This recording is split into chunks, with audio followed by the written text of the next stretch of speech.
Hi, welcome to Lost in Labyrinth to the new listeners and old. It's my pleasure to have you on my podcast and hopefully it could be for you too.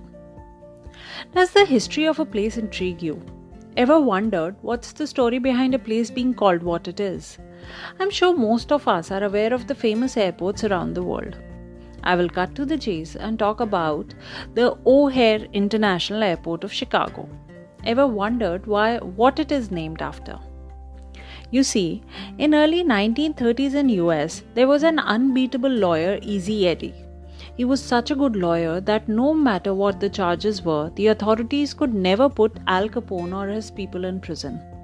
He was so invaluable to the mafia that they gave him enormous wealth, best of cars, best of everything you can think of.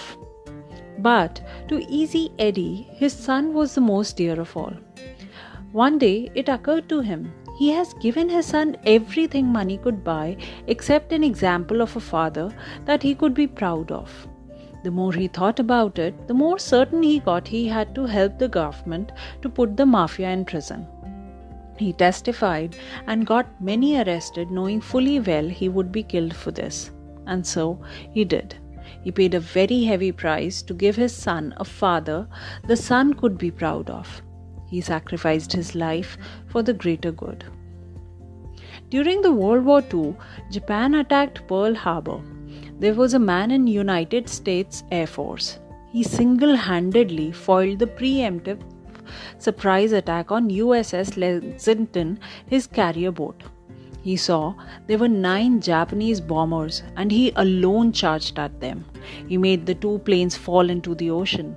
When his ammunition was finished, he tried knocking off the wings of shooting planes and drowned another 3.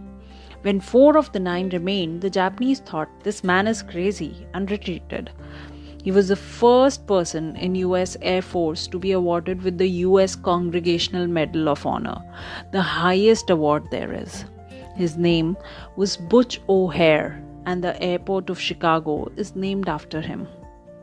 He's the most brave and celebrated American hero. But what makes the story so interesting is that Butch O'Hare was the son of Easy Eddie. That is the legacy a father left for his son. No points for guessing today's podcast is about fathers. While so much is always spoken about mothers and how they've brought up their children, role of father is usually undermined and not discussed as often. How totally unfair. When I was in about 6th standard, my father, who would barely be caught active in this role, was giving me a dictation, the spelling test. Every time he would give me the word to write and lay the textbook in front of me, contrary to the convention of holding the book close to the chest. I said, "You are supposed to hide the book so that I can't see." With a smile, he said, "You will not see if you don't wish to." Many a times at home or in moral science class in school, we were taught about being honest. But that day, this lesson drilled deep in my head. You see, honesty, integrity, and being steadfast is something I take after my father. He's never over the board or even on the board with display of his affection. But time and again, he subtly imparted the life lessons I am very, very proud of to be blessed with. My father-in-law and my father share the same name and command the same respect. Among many other things, recently when I shared with him I wanted to start a podcast, he listened to the whole idea with the curiosity of the child and encouraged me to do it. Our previous generation is not very tax-savvy and he's no exception.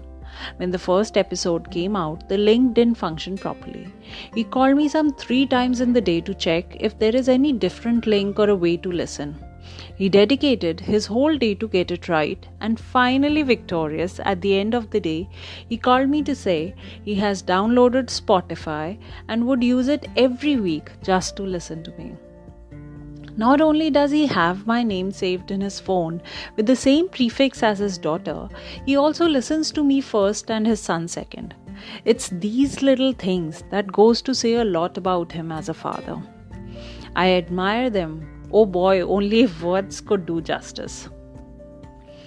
As a woman, I needed a more hands-on father to my children. The changing times have witnessed evolving role for both parents. The transition that happened on both ends. The women stepped out and the dads stepped in so as to speak. The father became more tactile with the upbringing and sharing the responsibility of raising a child. Right from their participation in prenatal class to the complete know-how of diaper change, what a child eats, running them a bath, taking them for swimming, football, etc., nursing them when sick, or putting them to bed with an equal ease. I know because I see men around me doing it with aplomb. After all, a man never stands as tall as when he kneels to help a child. So today, through this platform, I applaud all the dads and father figures who are their daughter's first love and son's first hero. Dad, the most ordinary men turned by love into heroes, adventurers, storytellers, singers of a song. People who wear an invisible cape day after day, every day. May you continue to leave that indelible imprint in our lives. Happy Father's Day and catch you soon next Friday. Goodbye.